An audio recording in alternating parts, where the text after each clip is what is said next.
जादुई किताब का रहस्य भाग 2। प्राचीन ड्रैगन की पुकार। आदित्य ने उस जादुई किताब को अपने सबसे प्रिय खजाने की तरह संजो कर रखा।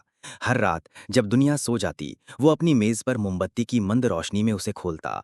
पन्ने पलटते ही किताब के भीतर बसा वो छोटा सा पैगोडा साम्राज्य फिर से सजीव हो उठता और ऊपर आसमान में मंडराते ड्रैगन की आकृतियां उसे मोहित कर लेतीं।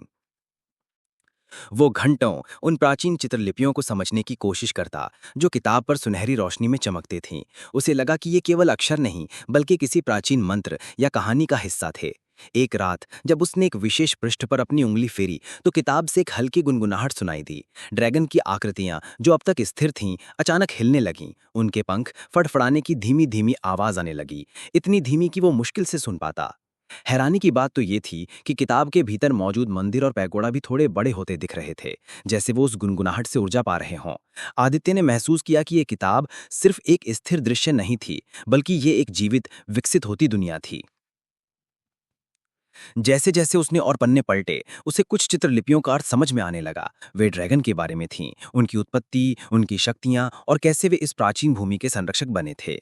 एक विशेष अनुभाग में चेतावनी थी, जब ड्रैगन की पुकार गूंजेगी तो द्वार खुलेंगे।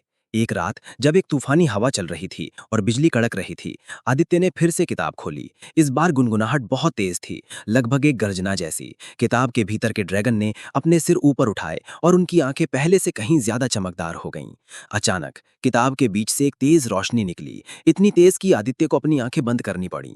जब उसने आंखें खोलीं तो उसने देखा कि किताब के बीचों बीच जहां पैगोड़ा का साम्राज्य था, एक धुंधला सा भंवर बन रहा था। भंवर बड़ा होता गया और उससे ठंडी हवा का एक झोंका निकला, जिसमें किसी प्राचीन जंगल की महक थी। आदित्य ने हिम्मत जुटाई। उसे लगा कि ये द्वार था जिसके बारे में चित्रलिपियां बता रही थीं। बिना एक पल सोचे उसने उस चमकते हुए भंवर में हाथ डाल दिया। अगले ही पल आदित्य को लगा जैसे वो किसी और ही जगह पहुंच गया हो। उसके पैर जमीन पर थे, लेकिन ये उसके कमरे की फर्श नहीं थी। उसने अपनी आंखें खोली और देखा कि वो एक घने जंगल में खड़ा है, जिसके ऊपर विशालकाय वृक्षों की शाखाएं फैली हुई थीं।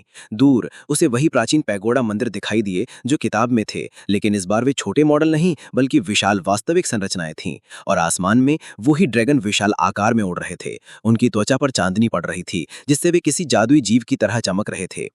आदित्य उस जादुई दुनिया में प्रवेश कर चुका था जो अब तक सिर्फ एक किताब के पन्नों में सीमित थी। उसके सामने एक नई अनजानी यात्रा थी, जहां उसे ड्रैगन के रहस्यों को उजागर करना था और शायद उस साम्राज्य का भविष्य भी आकार देना था।